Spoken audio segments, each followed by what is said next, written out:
Hai adik-adik, kembali lagi dengan RVC. Kita akan melanjutkan pembelajaran kita di tema 8. Ya, tentunya di kelas 1 ya.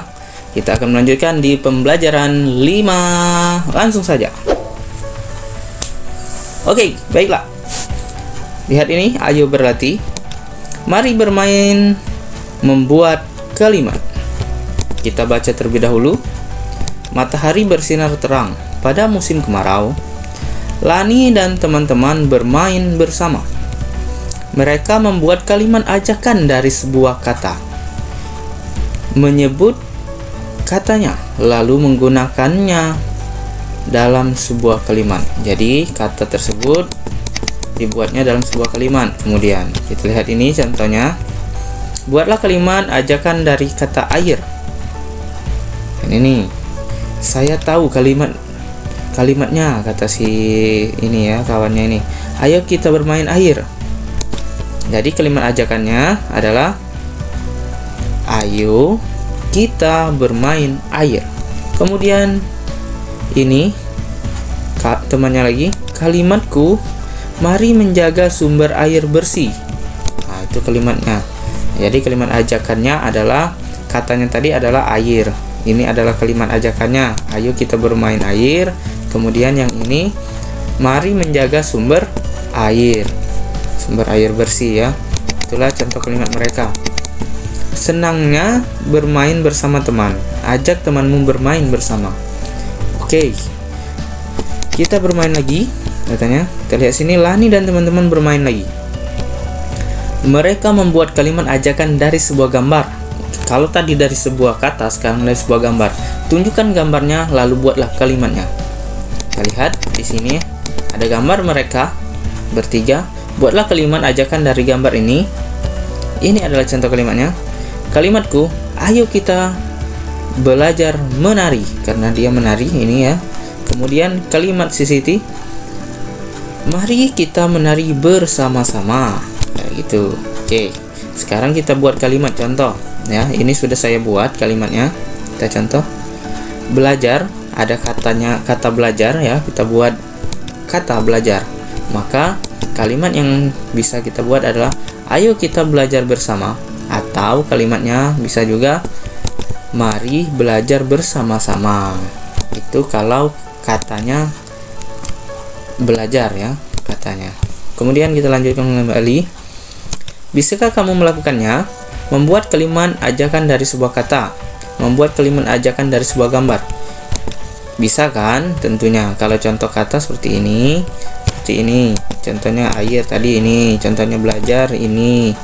Kalau contohnya gambar, yang ini tadi. Ya, contoh gambar. Lakukan bersama temanmu. Lakukan secara bergantian. Oke. Kita lihat lagi. Ini setelah bermain kata, Siti pun bercerita. Kemarin Siti dan Dayu bermain menimbang benda ya, menimbang benda. Mereka menimbang menggunakan alat ukur tidak baku. Masih ingat di pembelajaran 3 ya, 3 atau 4 ya. Boleh lihat videonya. Kemudian kita lihat lagi ini. Mereka menimbang menggunakan penggaris dan gantungan baju. Nah, penggaris dan gantungan baju. Kalau penggaris seperti ini, kita letakkan balok ya. Kita kasih penggaris ini anggap saja penggaris ya, garis ini. Di sini kita letakkan alat untuk menimbangnya seperti piring kiri kanan. Kemudian letakkan benda yang akan ditimbang pada dalam piring tersebut. Oke, contoh. Ya, kita lihat ini. Mereka menimbang menggunakan penggaris dan gantungan baju. Mereka melakukannya seperti yang digambarkan oleh Benny. Dayu menimbang benda dengan penggaris. Inilah hasil timbangannya. Ini hasil timbangannya yang menggunakan penggaris. Kalau gantungan baju itu biasanya ada tiangnya ya. Kemudian dikasih gantungan baju, dan setiap kiri dan kanan gantungan baju itu dikasih kantong ya, kantong plastik. Kemudian timbang, kantong ini alat yang ingin ditimbang masukkan ke dalam kantong plastik tersebut. Ya, kita bahas yang sini. nama benda bola bengkel ya. Bola bengkel itu menghasilkan 6 butir kelereng.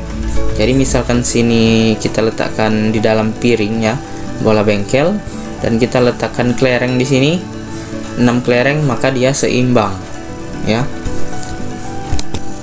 Kemudian gantungan kunci. Di sini kita letakkan gantungan kunci, di sini kita letakkan kelereng. Kelerengnya ada berapa buah? 2 kelereng. Artinya gantungan kunci ini memiliki berat 2 kelereng. Bola bengkel ini memiliki berat 6 kelereng. Penghapus memiliki berat 1 butir kelereng. Kayak gitu. Ayo perhatikan tabel hasil timbanganku. Dapatkah kamu menjawab pertanyaanku? Oke, kita jawab bersama-sama. Kita lihat nih. 1. Benda manakah yang paling berat? Yang paling berat tadi ada 6 ini kelereng, yaitu bola bengkel ya, 6 kelereng tadi. 6 kelereng. Kemudian benda manakah yang paling ringan? Penghapus dengan 1 kelereng. Oke. Urutkan benda pada tabel di depan. Urutkan benda dari yang paling ringan. Yang paling ringan adalah penghapus 1 kelereng, gantungan kunci dengan 2 kelereng, dan 6 kelereng ada bola bengkel. Urutkan benda dari yang paling berat. Yang paling berat tadi kebalikan ya, dari yang paling ringan itu bola bengkel, gantungan kunci, dan penghapus. Oke. Siti menimbang benda dengan gantungan baju. Inilah hasil timbangannya ya. Ini adalah, anggaplah gantungan baju tadi yang saya sebutkan. Sini kita kasih tiang, kiri kanan ini adalah kita anggap gantungan baju, dan yang bulat ini adalah kita anggap kantong ya, kantong kresek atau plastik kayak gitu ya. Kita lihat ini. Siti menimbang benda dengan gantungan baju. Inilah hasilnya. Boneka yang dia timbang, misalkan di sini dia letakkan boneka dalam kreseknya, dan di sini 10 butir kelereng, maka seimbang. Artinya boneka tersebut adalah memiliki berat 10 butir kelereng. Kemudian sendal ada 9 kelereng, dan buku cerita ada 7 kelereng. Inilah hasil timbanganku. Dapatkah kamu menjawab pertanyaanku? Kata si Siti. Oke, kita lihat lagi pertanyaannya sekarang. Sama seperti yang pertama. Ini dia pertanyaannya.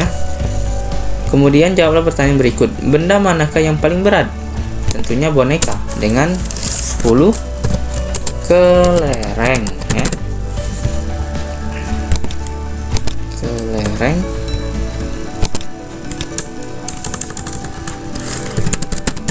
Kemudian benda manakah yang paling ringan? Buku cerita dengan 7 kelereng ya. Urutkan benda yang paling ringan ya, mulai dari yang paling ringan yaitu buku cerita dengan 7 kelereng, sebuah sendal dengan 9 kelereng, dan boneka dengan 10 kelereng. Urutkan benda dari yang paling berat. Tentu saja boneka. Kemudian sebuah sandal dan buku cerita.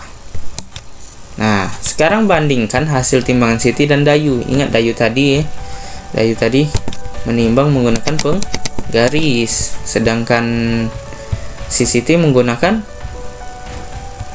alat ukur tidak bakunya gantungan baju. Kita lihat ini, benda manakah yang paling berat? Boneka ya. Dibanding ini tentu saja boneka. Bonekanya ada 10 kelereng. Benda manakah yang paling ringan? Penghapus punya si Dayu tadi dengan 1 kelereng ya. Urutkan benda dari yang paling ringan. Yang paling ringan, masih ingat kah? Yang paling ringan adalah penghapus pertama, milik si Dayu. Kemudian gantungan kunci masih milik si Dayu, dan bola bengkel milik si Dayu ya. Kemudian masuk ke yang Siti tadi, buku cerita, kemudian sebuah sandal dan boneka. Sekarang kebalikannya, urutkan benda dari yang paling berat. Tentu saja boneka dengan 10 kelereng tadi, sebuah sendal dengan 9 kelereng, bola bengkel ya. Bola bengkel ini 1 2 3 4 5. Kok 5? Ini kurang 1. pakai satu penghapus yang hilang. Oke, penghapus dulu. Penghapusnya di akhir ya. Buku cerita. Buku cerita. Jadi buku ceritanya memiliki 5 kelereng ya. Kemudian bola bengkel dengan 3 kelereng, gantungan kunci dengan 2 kelereng, dan penghapus dengan 1 kelereng. Kayak gitu. Oke, kita lihat lagi adakah lagi. Oke. Nah, itulah pembelajaran 5. Sekarang masuk pembelajaran 6. Nanti kita bahas di video yang selanjutnya. Oke, selamat beraktivitas, semangat belajar ya adik-adik. Jangan berhenti walaupun belajar di rumah. Wassalamualaikum warahmatullahi wabarakatuh.